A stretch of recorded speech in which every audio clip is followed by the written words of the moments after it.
Movie की शुरुआत होती है और हमें सबसे पहले एक घना सा जंगल दिखाया जाता है जहाँ एक आदमी जिसके हाथ में बड़ी सी गन है और वो इस घने जंगल में भागता हुआ चला जा रहा है। उस आदमी को देखकर तो ऐसा नजर आ रहा था कि जैसे वो किसी चीज से बहुत ज्यादा घबराया हुआ है। और तभी भागते हुए उससे एक आदमी टकराता है जो कोई और नहीं बल्कि उसी का साथी था। आपको बता दूं ये दोनों आदमी चोर हैं। वैसे तो इन्होंने अपनी लाइफ में बड़ी बड़ी चोरियां की हैं, लेकिन आज दोनों काफी घबराए हुए हैं क्योंकि आज ये इस घने जंगल में सांपों को चुराने आए हैं। दरअसल इन दोनों का प्लान है कि सांपों को चुराकर उनकी खाल को बेचना, और अगर वो ऐसा करते हैं तो उन्हें इसके बदले बहुत सारे पैसे मिलने वाले हैं। लेकिन ये चोरी तो काफी खतरनाक थी क्योंकि सांपों को चुराना इतना तो आसान नहीं था। तभी इन दोनों में से जो चोर ज्यादा घबराया हुआ था वो वहाँ से भाग निकलता है। वो चिल्लाते हुए अपने दूसरे साथी से कहता है कि मैं अब तुम्हारे साथ नहीं आऊंगा क्योंकि मुझे यहाँ पर अच्छी वाइब्स नहीं आ रही, मुझे कुछ ठीक नहीं लग रहा है। और ऐसा कहते कहते वो उससे भागकर काफी दूर आ चुका था। अब जैसे ही वो एक जगह पर ठहरता है उसे अचानक से कुछ अजीब सा महसूस होता है। जब वो नीचे की ओर देखता है तो उसे गीली मिट्टी नजर आती है, लेकिन ये कोई गीली मिट्टी नहीं बल्कि एक दलदल था। वो आदमी दलदल को देखकर तो काफी ज्यादा घबरा चुका था और इससे पहले कि ये चोर यहाँ से भाग निकलता वो दलदल में फंस चुका था। और फिर इसके कुछ ही दूरी पर हमें स्केलेटन दिखाया जाता है जो कि किसी इंसान का था, और इससे ये साफ जाहिर था कि इस दलदल में पहले भी कई लोग फंस चुके हैं और फंस कर मारे जा चुके हैं। और इसके बाद ही हमें स्क्रीन पर दिखाया जाता है इस मूवी का नाम यानी कि क्विकसैंड। और अब यहाँ से डायरेक्टली सीन शिफ्ट होता है सोफिया और जोश के पास। आपको बता दूं ये दोनों एक मैरिड कपल हैं, लेकिन इस वक्त इन दोनों का रिलेशनशिप अच्छे टर्म्स एंड कंडीशंस पे नहीं है। दोनों की कॉन्वर्सेशन को देखकर ऐसा लग रहा है कि इन दोनों के बीच में काफी ज्यादा मिसअंडरस्टैंडिंग हो चुकी है। दरअसल कुछ समय पहले जोश ने सोफिया के साथ चीटिंग की और ये बात सोफिया को बिल्कुल गवारा नहीं थी और तो और वो बहुत ज्यादा ड्रिंक भी करने लगा था। लेकिन जब सोफिया ने उसे छोड़ने का फैसला किया तो जोश अपने आप को बदलने की कोशिश करने लगा। लेकिन कहीं न कहीं सोफिया जोश की किसी भी बात पर विश्वास नहीं कर पा रही थी क्योंकि इस वक्त उसका भरोसा पूरी तरह से टूट चुका था। और यही वजह थी कि जोश ने सोफिया के साथ ट्रिप प्लानिंग की थी ताकि वो दोनों एक साथ ट्रिप पर जाकर एक साथ टाइम स्पेंड करके अपने रिलेशनशिप को सही ट्रैक पे ला सके। अब बातें करते करते दोनों पहुंच चुके थे होटल रूम। दरअसल ये होटल जोश के ही एक फ्रेंड ने इन दोनों के लिए बुक किया था। वहाँ पहुँचते ही जोश सबसे पहले अपने फ्रेंड से मिलता है जिसका नाम मार्कस था। मार्कस इन दोनों का अपने होटल में वेलकम करता है और फिर इन्हें इनके कमरे तक ले जाता है। हम देखते हैं जोश अपने एफर्ट्स लगाकर कोई न कोई बहाना ढूंढकर सोफिया से बात करने की कोशिश करता है, लेकिन सोफिया उसे हर बार इग्नोर कर देती है। दरअसल वो जोश के साथ ब्रेकअप करने का मन बना चुकी है। रात होने पर जोश अपने फ्रेंड मार्कस को डिनर के लिए बुलाता है। डिनर करते वक्त मार्कस इन दोनों को बताता है कि सुबह हमें ट्रैकिंग पर जाना चाहिए क्योंकि यहाँ पास में ये बहुत सुंदर जगह है और अगर तुम दोनों वहाँ जाओगे तो तुम्हें बहुत अच्छा लगेगा। मॉर्निंग होते ही सोफिया तो जल्दी से रेडी हो जाती है क्योंकि उसे ट्रैकिंग पर फाउंटेन देखने के लिए जाना था। लेकिन कुछ ही देर में मुंह लटकाए हुए जोश उसके पास आता है और उससे कहता है कि मेरे फ्रेंड को इमीडिएटली कुछ काम आ गया है इसलिए वो 2 दिनों के लिए बाहर गया हुआ है और जैसे ही मार्कस आ जाएगा तो हम तीनों साथ में चलेंगे। जोश की ये बात सुनते ही सोफिया बहुत ज्यादा नाराज हो जाती है। वो जोश से कहती है कि मुझे आज के आज ही जाना है, मैं कल तक का वेट नहीं कर सकती। इसलिए ना चाहते हुए भी जोश को रेडी होकर सोफिया के साथ जाना पड़ता है। अब दोनों रेडी होकर फटाफट रिसेप्शन पर आते हैं। वो दोनों वहाँ से उस जगह का नक्शा मांगते हैं। तभी वो रिसेप्शनिस्ट इन दोनों को बताता है कि आप वहाँ ना जाए तो ही बेहतर होगा क्योंकि वो एक खतरनाक जगह है और मेरे हिसाब से ये जगह आपके लिए बिल्कुल सेफ नहीं है क्योंकि पहले भी वहाँ जाकर कई लोग मारे जा चुके हैं। और अगर आप फाउंटेन देखने जाना ही चाहते हैं तो मेरी मानिए तो आप लंबा रास्ता अपनाइए, शॉर्टकट से तो बिल्कुल मत जाइएगा। तभी जोश उससे कहता है ठीक है हम देखते हैं हमें क्या करना चाहिए। अब ये दोनों वहाँ से इमीडिएटली निकल जाते हैं। वहीं कुछ ही दूरी पर रिसेप्शन पर एक चोर बैठा हुआ था जो कि इन दोनों की सारी कॉन्वर्सेशन को सुन रहा था और जैसे ही ये दोनों अपनी कार लेकर वहाँ से निकलते हैं वो चोर भी इनके पीछे पीछे आ जाता है। अब फाइनली ये दोनों ट्रैकिंग वाली जगह पर पहुँच चुके थे। पूरे रास्ते में आते वक्त इन दोनों ने एक दूसरे से कोई बात नहीं की। जल्दी ये अपनी गाड़ी को साइड में लगाते हैं और फिर वहाँ से पैदल ही आगे का सफर तय करते हैं। अभी ये दोनों कुछ ही दूर चले थे कि अचानक से मौसम बहुत खराब होने लगता है, बादल गरजने लगते हैं। तभी जोश सोफिया से कहता है कि हमें यहाँ से वापस जाना चाहिए, लेकिन सोफिया किसी भी हाल में उसकी इस बात को मानने के लिए रेडी नहीं थी। वो कहती है हम तो इतना दूर आ चुके हैं और अब यहाँ से वापस जाना हमारी बेवकूफी होगा। तभी जोश के समझाने पर सोफिया वहाँ से वापस आने लगती है। अब जैसे ही ये दोनों अपनी कार के पास पहुँचने वाले थे तभी सोफिया की नजर गाड़ी के पास खड़े एक आदमी पर जाती है जो कि उसके कार के ग्लास को तोड़ रहा था। उसे देखते ही सोफिया पेड़ के पीछे छुप जाती है, लेकिन जोश आगे बढ़ता चला जाता है। जोश उस आदमी से कहता है कि आखिर तुम क्या कर रहे हो, मेरी गाड़ी का कांच क्यों तोड़ रहे हो। तभी वो चोर पीछे मुड़कर उस पर गन पॉइंट कर देता है। तभी चोर उससे कहता है तुम्हारे साथ तो एक लड़की भी थी, आखिर वो कहाँ है। लेकिन जोश कुछ नहीं कहता। तभी चोर कहता है कि अगर जल्दी तुमने उसके बारे में मुझे नहीं बताया तो मैं तुम्हें मार दूंगा। उसकी ये बात सुनकर सोफिया तुरंत ही बाहर निकल आती है। वो चोर सोफिया को देखकर एक क्रीपी सी स्माइल देता है और उससे कहता है कि अपना बैग मुझे दे दो, जो कि उस चोर के हाथ में गन थी, इसलिए सोफिया इमीडिएटली अपना बैग वहाँ फेंक देती है। और जैसे ही वो चोर उस बैग को उठाकर भागने लगता है, तभी बड़ी ही चालाकी से जोश उसके पैर में एक जोर का डंडा मारता है, जिससे वो वही लड़खड़ाकर गिर जाता है और बैग भी उसके हाथ से छूट जाता है। अब ये दोनों फटाफट से वापस जंगल वाले रास्ते में भागने लगते हैं। चोर भी गोलियां चलाकर उनका पीछा करने लगता है। कुछ दूर भागने पर ये दोनों एक जगह जाकर छुप जाते हैं, लेकिन वो चोर अब भी इनका पीछा कर रहा था। तभी जोश सोफिया से कहता है कि मुझे लगता है तुम्हें इस खतरनाक रास्ते पर जाना चाहिए, क्योंकि लोग यहाँ जाने से डरते हैं, और अगर तुम वहाँ जाओगी तो शायद ये चोर भी तुम्हें पकड़ने के लिए वहाँ नहीं आएगा, और मैं जल्द ही उस चोर को मारकर तुम्हारे पास आ जाऊंगा। सोफिया जोश की बात को मानकर उसकी बताई हुई जगह पर भागने लगती है। भागते वक्त अचानक से वो एक बड़े से पेड़ से टक्कर खा जाती है, जिसके कारण वो नीचे गिर जाती है। सर में चोट लगने की वजह से सोफिया बेहोश हो जाती है, और जब उसे होश आता है उसे समझ नहीं आ रहा था कि आखिर वो किस तरफ जाए, और इसीलिए वो अपने रास्ते को बदलकर कहीं और ही भागने लगती है। और अचानक से आकर वो एक बड़े से दलदल में फंस जाती है। वो दलदल काफी गहरा नजर आ रहा था। सोफिया कंटिन्यूअसली उसमें धंसती चली जा रही थी। वो जोर जोर से जोश को बचाने की आवाज लगा रही थी। उधर जोश भी चोर को चकमा देकर जल्द ही सोफिया के पास पहुंच जाता है। वहां पहुंचते ही वो क्या देखता है कि सोफिया तो एक दलदल में फंस चुकी है। जोश सोफिया को बचाने के लिए अपना हाथ उसकी तरफ बढ़ाता है, लेकिन दोनों के बीच फासला काफी ज्यादा था, इसलिए शायद इसका कोई फायदा नहीं होगा। उधर सोफिया उस दलदल में तड़प रही थी। वो अपनी बॉडी को बहुत ज्यादा मूव कर रही थी। जोश सोफिया को समझाते हुए उसे रोकने की कोशिश करता है कि अगर तुम जितना भी हिलोगी तुम्हारी बॉडी नीचे की तरफ धंसती चली जाएगी, इसलिए तुम्हें इस दलदल में पूरी तरह से स्टेबल रहना है। लेकिन शायद सोफिया को इसकी बात समझ में नहीं आ रही थी, इसलिए जल्द ही वो दलदल के अंदर गायब हो जाती है। जोश उसे ऊपर न देखकर काफी ज्यादा घबरा जाता है, इसलिए वो फटाफट से उसी दलदल में जंप कर देता है। अंदर की ओर जंप करते ही जोश जल्दी सोफिया का हाथ पकड़कर ऊपर की ओर खींच लेता है। सोफिया को सुरक्षित देखकर जोश तो बहुत खुश हो जाता है। तभी सोफिया कहती है कि तुम्हें यहाँ पर जंप नहीं करना चाहिए था, अब तो हम दोनों मारे जाएंगे। तभी जोश उससे कहता है कि अगर तुम थोड़ी देर शांत रहोगी तो शायद हम दोनों यहाँ से बचकर निकल सकते हैं। अब सोफिया जोश की बात को मानते हुए शांति से वहीं पर खड़ी हो जाती है। सोफिया बहुत परेशान थी। वो रोते हुए जोश से कहती है कि क्या हम यहाँ से कभी बाहर भी निकल पाएंगे या नहीं। तभी जोश कहता है कि हमें बिल्कुल पॉजिटिव रहना चाहिए और यहाँ से बाहर निकलने के बारे में सोचना चाहिए। दूसरी तरफ हम जोश के फ्रेंड मार्कस को देखते हैं, जो कि इस वक्त होटल पहुंच चुका है। वहाँ पहुँचते ही सबसे पहले वो जोश और सोफिया के बारे में पूछता है, जहाँ उसे पता चलता है कि ये दोनों तो पहले ही ट्रैकिंग के लिए जा चुके हैं। ये सुनकर वो तो परेशान ही हो जाता है। वहीं दूसरी तरफ सोफिया को एक अजीब सा अंडा दिखाई देता है। वो जोश को उस अंडे को दिखाते हुए इशारा करती है। जोश अंडे को देखकर कहता है, मुझे लगता है ये किसी खतरनाक जानवर का हो सकता है। कि तभी दलदल में सोफिया का पैर अचानक से किसी ऐसी चीज से टकराता है, जिसे महसूस करके सोफिया काफी परेशान हो जाती है। वो डरने लगती है। अब ये दोनों मिलकर उस दलदल में फंसी हुई चीज को ऊपर निकालने की कोशिश करते हैं, और जल्द ही ये कामयाब भी हो जाते हैं। और ये चीज कोई और नहीं बल्कि एक इंसान की बॉडी थी। दरअसल ये बॉडी उसी चोर की थी जिसे हमने मूवी की शुरुआत में देखा था, जो कि इसी दलदल में आकर फंस गया। सोफिया उस डेड बॉडी को देखकर काफी ज्यादा घबराने लगती है। वो उससे कहती है कि ये आदमी यहाँ कई दिनों तक फंसा रहा होगा और इसे खाना पानी न मिलने के कारण इसकी मौत हो चुकी है। दरअसल सोफिया बाय प्रोफेशन एक डॉक्टर है और इसीलिए जल्दी वो सारी चीजों का पता लगा लेती है। तभी जोश को उस डेड बॉडी पर एक बंधा हुआ बैग दिखाई देता है। जोश बहुत ही आहिस्ता फटाफट से उस बैग को निकालता है और उसे खोलकर चेक करता है। उस बैग में बहुत सारा सामान था। उसमें एक गन थी, एक धारदार चाकू, एक बाइबल और एक छोटी सी रस्सी थी। ये दोनों जल्दी से उस सामान को इकट्ठा कर लेते हैं। इस सामान को देखकर सोफिया कहती है कि शायद इन सारी चीजों की मदद से हम यहाँ से निकल पाए, लेकिन वो रस्सी काफी छोटी थी।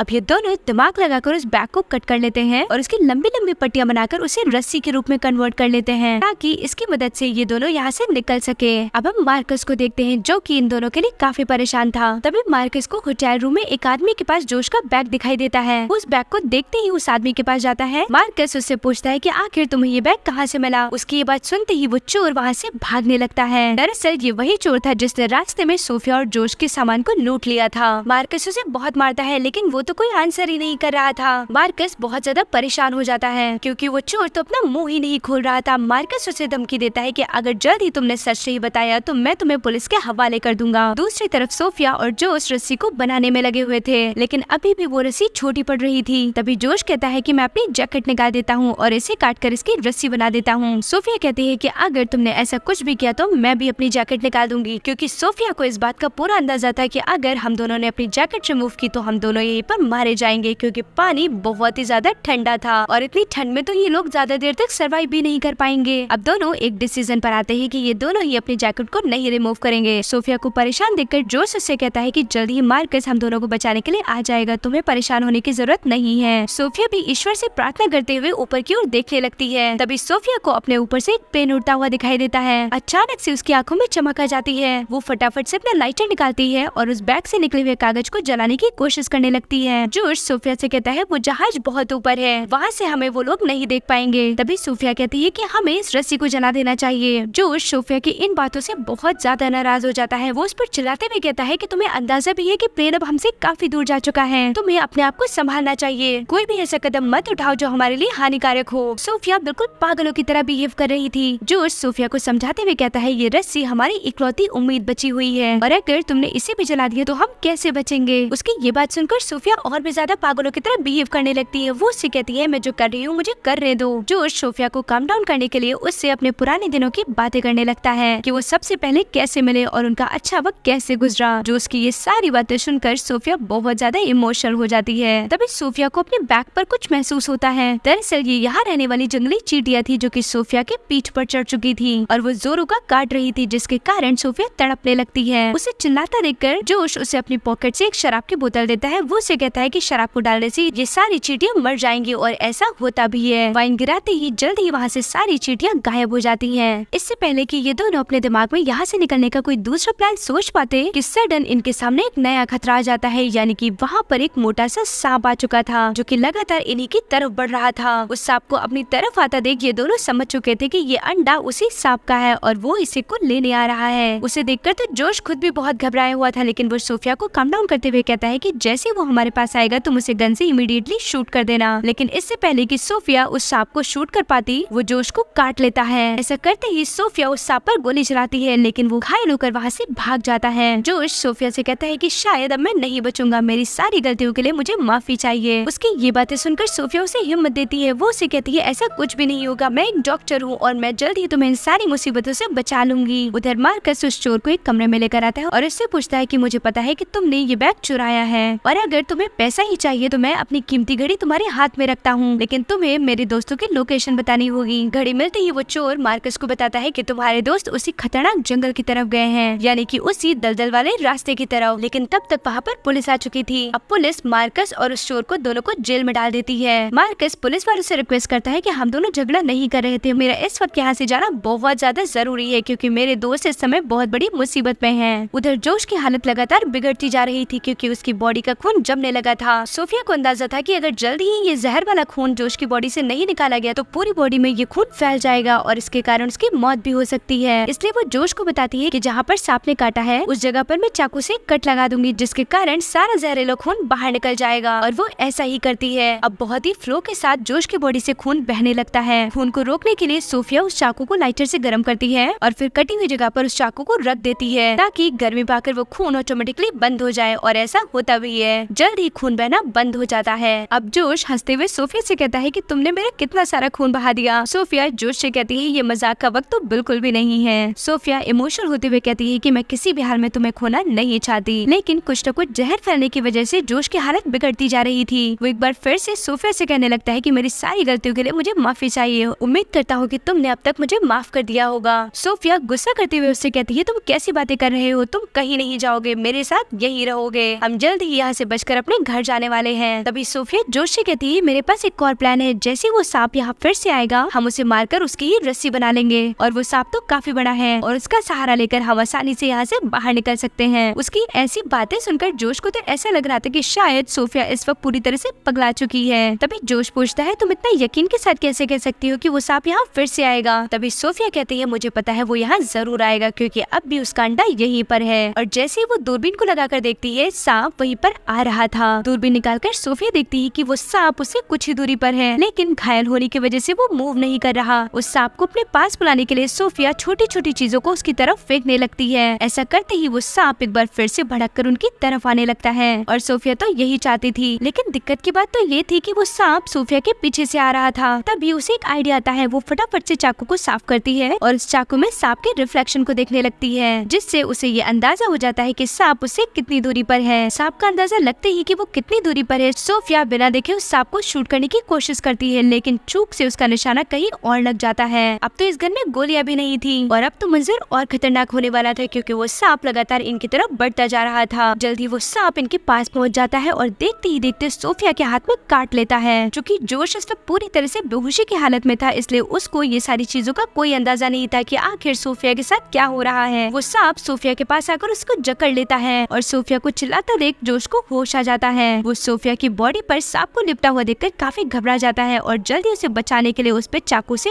वार कर देता है, जिससे इमीडिएटली सांप वहीं पे मारा जाता है। लेकिन अब तो जोश और सोफिया दोनों की हालत बिगड़ती जा रही थी। अब जैसा कि पहले सोफिया ने प्लान बनाया था, इसलिए वो सांप को रस्सी से बांधकर उस रस्सी को दूर फेंक कर उसे अटकाकर वहाँ से रस्सी के सहारे बाहर निकल जाती है। बाहर आते ही वो जोश के हाथ में रस्सी पकड़ाती है और उसे बाहर खींचने की कोशिश करती है, लेकिन इस वक्त जोश की पूरी हिम्मत टूट चुकी थी। जोश को लगातार बेहोश देखकर सोफिया घबराने लगती है। वो मदद के लिए रोड की तरफ भागती है। गिरते पड़ते जल्द ही वो रोड के पार पहुंच जाती है और तब तक उसे सामने से एक गाड़ी आती हुई दिखाई देती है और इस गाड़ी में कोई और नहीं बल्कि जोश का फ्रेंड मार्कस था, जो कि इन सभी को बचाने के लिए आया था और उसके साथ पूरी रेस्क्यू टीम भी थी। मार्कस सोफिया को देखते ही साथ आए हुए डॉक्टर से उसका ट्रीटमेंट करने के लिए कहता है और अपनी टीम को लेकर जोश को बचाने के लिए निकल जाता है। सोफिया अभी भी होश में थी, इसलिए उससे जोश की चिंता हो रही थी कि कहीं जोश मारा न गया हो और जल्द ही जोश को बचाकर सोफिया के पास ले आया जाता है, जहाँ थोड़ा होश में आने पर जोश सोफिया को देखकर स्माइल करता है। उसे ठीक देखकर सोफिया बहुत खुश हो जाती है और अब दोनों मन ही मन कभी अलग न होने का फैसला करते हैं और इसी के साथ ये मूवी यहीं पर एंड हो जाती है। सो फ्रेंड्स, आपको ये मूवी कैसी लगी हमें ये कमेंट सेक्शन में जरूर बताएं और अगर आप ऐसे ही इंटरेस्टिंग सी मूवीज की स्टोरी को सुनना चाहते हैं तो हमें ये कमेंट करके जरूर बताएं कि हम आपके लिए कौन सी मूवी लेकर आए हैं। तो मिलते हैं जल्द ही आपसे अपनी नई मूवी के साथ। Thank you for watching the video.